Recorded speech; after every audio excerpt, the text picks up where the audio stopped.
2023 წლის ერთიანი ეროვნული გამოცდა ფიზიკაში ამოცანა ნომერი 8. ნახატზე გამოსახულია x ღერძზე მოძრავი ნივთიერი წერტილის კოორდინატის დროზე დამოკიდებულების გრაფიკი. ამ გრაფიკის მიხედვით განსაზღვრეთ დროის შუალედი, რომელსაც მოანდომებს ნივთიერი წერტილი მეორე მეტრის გავლასო გვეკითხებიან. კარგით, ესე იგი, რა გვაქვს ჩვენ მოცემული? მოცემული გვაქვს ნახაზი, ესე იგი, კოორდინატის დროზე დამოკიდებულება. ამასთან ახლა ჩვენ ამ ნახაზს თუ დავაკვირდებით, ცოტა გავადიდოთ ეს ნახაზი.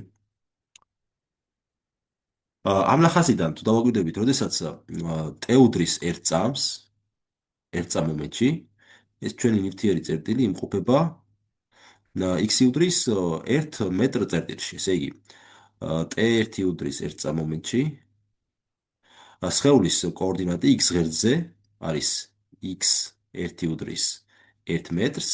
ანუ რა წარმოვიდგინოთ სიტუაცია, ავიღოთ x ღერძზე ამისთვის. ასე, მოდით აქ იყოს დავუშვათ კოორდინატთა სათავე და ტეუდრის 1 წამ მომენტში ეს ჩვენი სხეული იმყოფება ამ წერტილში, რომლის კოორდინატი არის x1 უდრის 1 მეტრს. ანუ ეს გვაძლევს ეს ნახაზი ინფორმაციას, რომ ამ ჩვენ სხეულს ერთ წამში გაუვლია აი ეს მანძილი, რომელიც 1 მეტრია. და შემდეგ რა ხდება ახლა 1 წამიდან 6 წამამდე შუალედში, დროის შუალედში, როცა t გახდა 6 წამი, ესე იგი დავწეროთ, როცა t2 უდრის 6 წამს 6 წამ მომენტში. უკვე ეს ჩვენი სხეული, ნახოთ სად აღმოჩნდა, ამ შემთხვევაში აღმოჩნდა ეს ჩვენი სხეული x2 უდრის 2 მეტრ წერტილში. ესე იგი იყო აქ, მე 6 წამის შემდეგ მოვიდოდა სადღაც აი აქ, ესე იგი ეს არის t უდრის 6 წამის შესაბამისი და ეს არის x2 უდრის 2 მეტრს.